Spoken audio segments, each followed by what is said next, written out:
If we fell, we got this love. Oh, oh, oh, we got this love. Friends with J Maxwell, welcome back to my channel. This is J Max Reacts. And tonight I'm watching the video that just says, let's talk about the Barbs, Nicki Minaj's fan base, the good, the bad, and the annoying / iconic. Shout out to Woke for this recommendation. Let's see what you said. Are you a Nicki fan? What? Am I a Nicki fan? Pull Pull up in the Sri Lanka. What?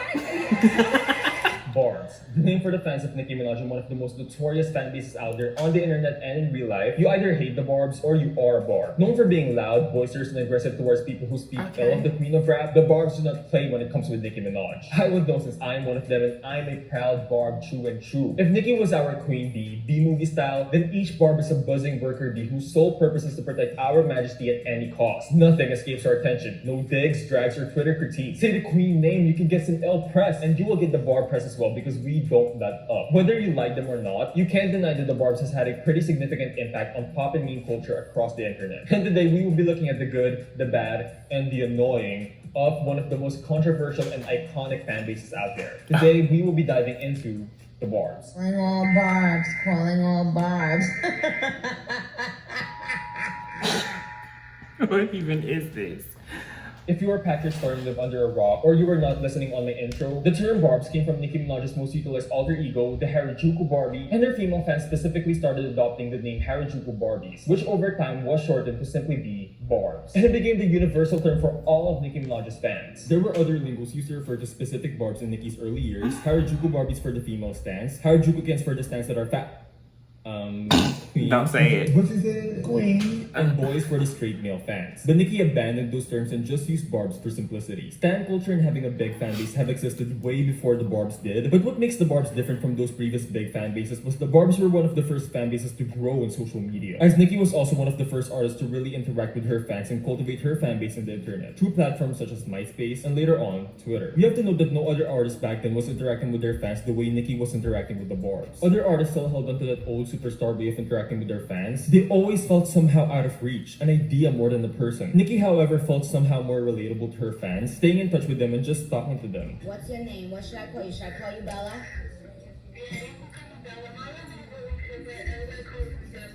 How old are you?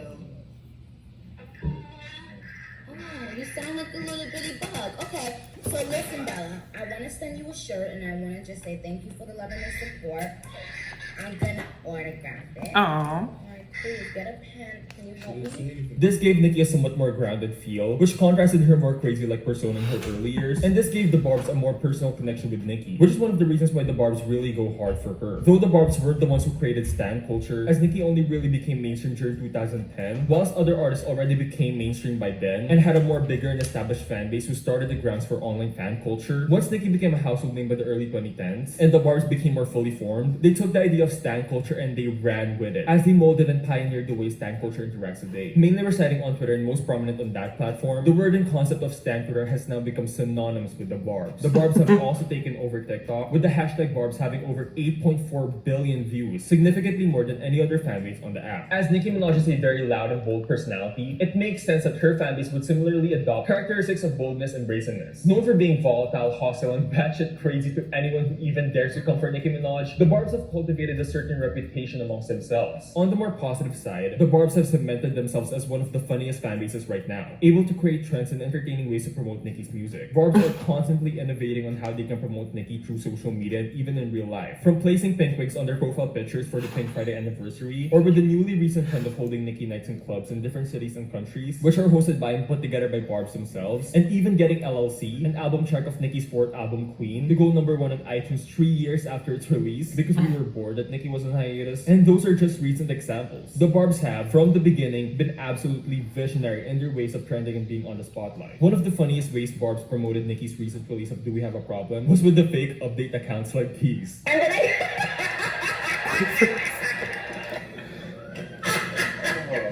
I hate people, bro. Oh my God. There's no reason to be in the fountain. Ridiculous.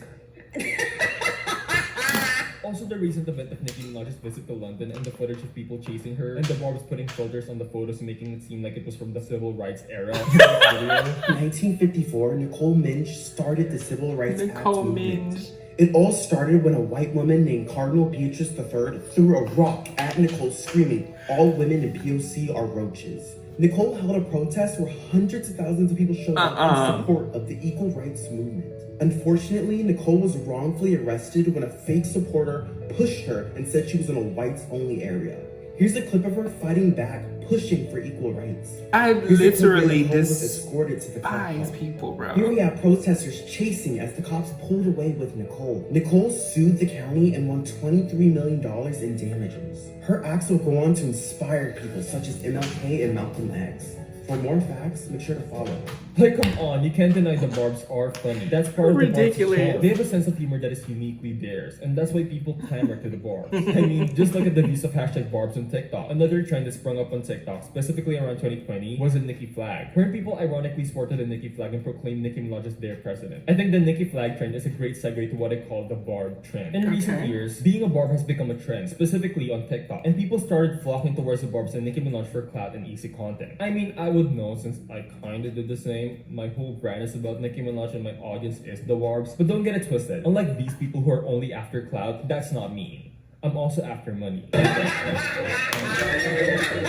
But yes, being a Barb has become a trend, which though has its pros and cons associated with it. What it does show is that there's so much influence held by the Barbs that people would associate themselves with Barbs and pretend to be Barbs to gain some notoriety. Now, though Barbs do have their positive sides to them, there's definitely a dark side to the Barbs. The Barbs, we can say, is a very devoted fan base, and their devotion towards Nicki Minaj can sometimes lead to them doing despicable things. From doxing people, sending threats, insulting someone's family or children, and allegedly beating people up, i.e. Mariah Lynn's mother. You know what? I'm gonna let that one pass because she was talking crazy here. So you think you outrap Nicki? If you put me and Nicki in a room with just a beat, Billy I'm got gonna rap. out-rap you.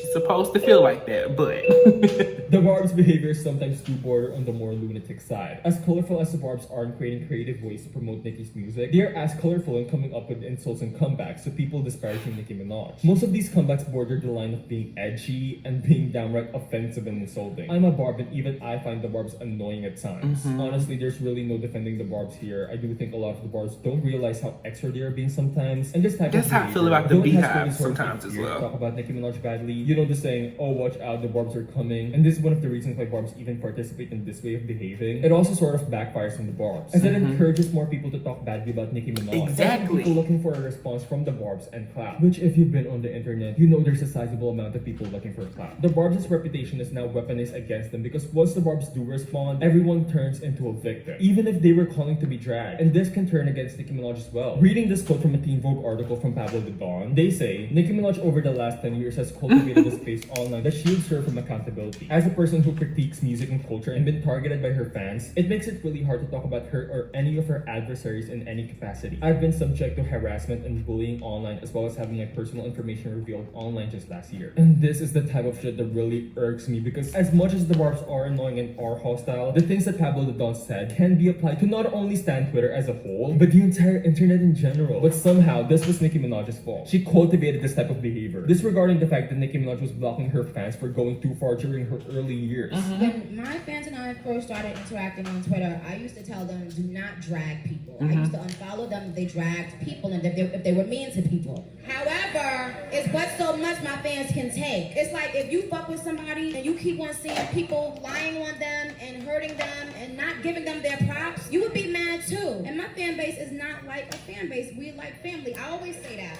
So I find it odd that motherfuckers want to be able to say the most horrific things about me, but when my fans get in that ass, they want to play victim. Nicki Minaj is not the only artist who comes back at other people, but when Nicki does it, she's cultivating. Any big artist right now, if you say something bad about them, their fans will come for you. Be it Ariana, Beyonce, Lady Gaga, BTS, Taylor Swift, any big artist. Say something bad about them and their their fans will be swarming your mentions. So I don't get why the Barbs are being singled out for this when this is not exclusive to them. Nicki Minaj did not cultivate this type of behavior. The culture of the internet and the anonymity it provides them. Yep. Let's not forget that Taylor Swift had a song and a music video wherein she had every big artist represented by drag queens and she sang. And we see you over there on the internet comparing all the girls who are killing it, but we figured you out. We all know now. We all got cramps. You need to calm down. And yeah, some of Taylor's fans still participate in this exact type of behavior Taylor disparaged. But yeah, the Barbs are annoying. I know that, you know that, we know that. But so is every other fan base. And most of the extreme scenarios of the Barbs that are presented are not even Barbs. Most of them are just trolls using Nicki Minaj as their cover to attack other Nicki haters as a form of release from their sad lives. I know plenty of sane Barbs. I am a sane Barb, I think. Also, going back to Mr. Pablo the Don, I find it funny how they proceeded to say, what makes all of this so jarring and scary is the fact that she is one of the biggest celebrities worldwide. Therefore, people are asking for my opinion. You know that's interesting because I actually have people with me. People, come here. Did you ask Pablo the Don for their opinion?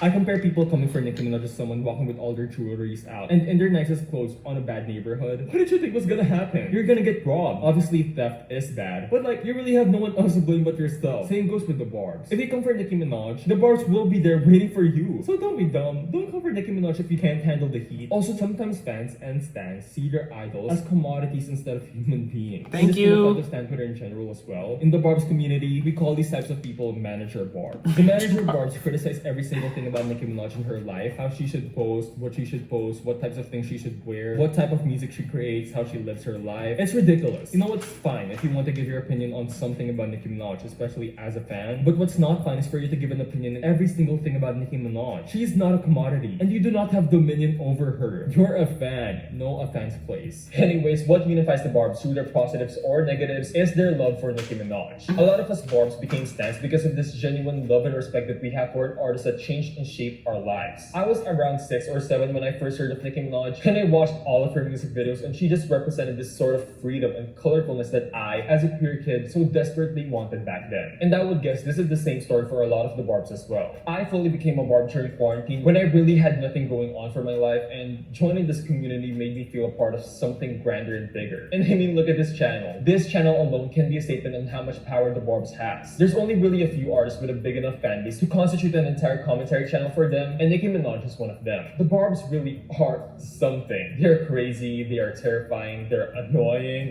they're funny, they're iconic, but most of all, they are family. So to all the Barbs out there, keep repping Nicki. Let's chill on being crazy, and let's stop bothering Pablo the Don, okay? They seem very distraught, and talking about Nicki is probably their way to eat. That Pablo the Don. Oh my gosh.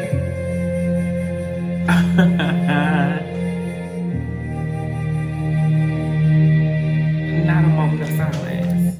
That might be a copyright. Thanks for watching today's video. If you haven't already, subscribe to my channel, and also go to my Patreon page. I now have a Patreon. Y'all support me, you know, so I can keep continuing creating these videos. But yeah, you know, to the Barbs, y'all are kind of annoying, but I still love you. And also, we have to prepare for Nathyyy, #Nicki Freaky Girl. She has a new single coming out, so let's prepare for that. But yeah. Anyways, watch out for new content, and bye. That was a good one. Such a good one. I love when people are able to remain objective and neutral when it comes to like being a fan of someone, being a stan of someone. And it's not, you know, obsessive or delusional like some people can be. And it's hard sometimes because there's a very interesting parallel where you have someone who just has a healthy love, respect, and liking for someone. And you have somebody who is obsessed and just crazy, and it affects the entire fan base. And then, like he said in the video, it begins to impact the way people in the world view the artist. That's something I fight with very, very strongly when it comes to the Beehive. I just don't understand why y'all are the way that y'all are.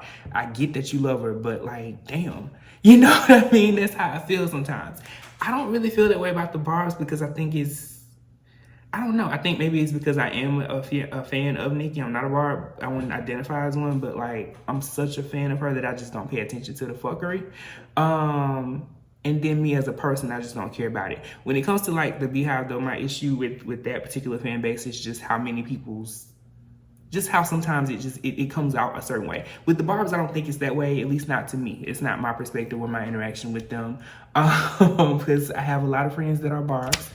But yeah, this was a good one. This was a good one. You know, aside from that, I love the point he brought up about, you know, disliking someone else just because you like this one. You know what I mean? Your disdain, your love for one artist should not create an opportunity for you to just drag anybody that comes into the industry when it's unwarranted. There are times when a girl comes in and she might look like somebody else and y'all start dragging her. Or maybe she works with the same producer and the sound comes out the same and y'all start dragging her because it's not this one and it can't be this one and it can't be that one. It's so dumb. It's so stupid. I've said that in past videos, so I'm gonna stop harping on that. But yes, they are human.